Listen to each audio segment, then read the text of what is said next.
아직도 오버씨를 구독하지 않으셨나요? 구독과 좋아요는 무료니까 많이 눌러주세요. 최근 K2 전차, K9 자주포, FA50 경공격기 등 방산 무기의 입단 수출로 한국산 무기의 위상이 높아지고 있는 가운데 2차 시험 비행에 성공한 초음속 전투기 KF-21 보라매가 인도네시아 네티즌들의 시선을 사로잡고 있습니다.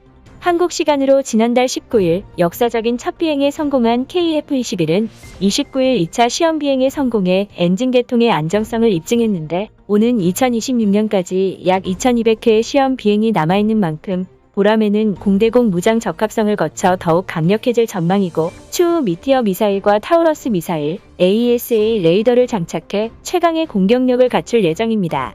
실제로 2030년대 KF-21의 본격적인 양산이 시작되면 우리나라는 세계에서 네 번째로 스텔스기를 양산하는 국가로 성장할 수 있습니다. 나아가 한반도 하늘을 완전히 장악해 주변국들의 핵과 미사일을 사전에 제압할 수 있을 것으로 보이는데 이러한 보라매의 비행시험에 대해 미국 CNN 방송은 한국은 자체 개발한 초음속 전투기로 항공 거인의 독점적 발판을 다졌다라고 평가하고 있고 에이트 미 군사 전문가 또한 FA50 경공격기를 도입한 모든 나라가 KF-21에 관심을 보이고 있다고 전하며 한국산 무기는 러시아 무기를 대체하는 훌륭한 수단이 될 것이라고 진단한 상태입니다. 한편 KF-21의 성공적인 비행시험은 경제사정 악화를 이유로 2017년부터 분담금을 내지 않고 있는 인도네시아에서도 화제가 되고 있습니다. 인도네시아의 경우 2015년 이 사업에 참여해 전체 사업비 중 20% 약 1조 7천억 원을 분담하기로 했으나 약속을 이행하지 않고 있고 2015년 이후 한국에서 구매한 T-50 전투기가 조종사의 실수로 두 차례 추락하는 사고가 발생해 일부 네티즌들은 한국산 무기에 대한 의구심을 드러내고 있는 상태입니다. 대표적으로 인도네시아의 각종 군사 매체들은 KF-21에 비해 그렇다면 현재 인도네시아의 네티즌들은 2차 시험 비행에 성공한 보라매에 대해서 어떤 반응을 보이고 있을지 관련 기사들과 각종 커뮤니티 사이트에 올라온 댓글들을 바탕으로 살펴보도록 하겠습니다. KF-21의 비행을 보고 소름이 돋았습니다. 보라매는 작고 은밀하며 폭탄으로 무장한 F-22 랩터의 축소판 같았습니다. KF-21 보라매는 한국과 인도네시아의 협력과 우정을 상징합니다. 이 개체는 을랑이탐 드론보다 훨씬 멋집니다. 코로나 팬데믹과 해킹 사건에도 불구하고 위대한 앙인수르가 한국은 성공적으로 보라매를 탄생시켰네요. 보라매의 성공은 달의 신 루다의 축복이 있었기 때문입니다.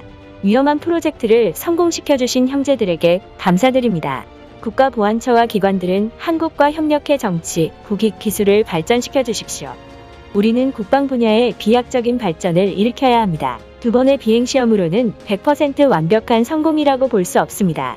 특히 한국은 차대 핵심 기술을 공유하지 않고 있습니다. 보라매는 시험 비행에 성공했지만 골든이글은 블로라 리렌시에 추락했습니다. 한국인들은 이 사건을 어떻게 생각할까요? 한국산 전투기를 조종했던 군인이 희생되었지만 한국은 어떤 유감도 표현하지 않았습니다. 이 문제는 조금 속상하네요. 나는 나의 조국이 부끄럽습니다. 우리는 동남아시아 최강국을 자칭하고 있지만 어이없게도 국가 간 신뢰를 깨뜨렸습니다. 보라매의 성공은 기쁘지만 국방 예산을 잘못 책정한 기획재정부와 SYB 시대의 불합리한 연체 관행은 반성해야 될 부분입니다. 전투기를 살 돈이 없으면 앞으로 대나무를 깎아서 무기를 만드십시오. 왜 우리가 배신자 소리를 들어야 합니까? 글쎄요. 인도네시아는 세계 중립국으로 민족의 발전을 최우선으로 하는 국가인데 기술 이전을 거부하는 것은 한국 잘못입니다. KF-21은 성능에 비해 네이밍이 아쉽습니다.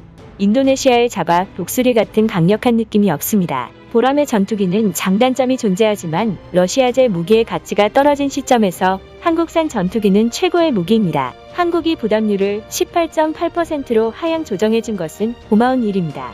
라팔 도입이 끝나면 꼭 보라매를 구매했으면 좋겠습니다. KF-21 외에도 한국은 고성능 정찰 드론과 대전차 유도탄을 만들고 있습니다. 한국이 말레이시아와 협력한다면 정말 큰일입니다. 보라매 프로젝트의 성공을 축하합니다. 이것은 동남아시아에서 한국의 정치적 영향력과 위상이 높아졌다는 것을 의미합니다. 등의 다양한 반응이 이어지고 있는 상황입니다.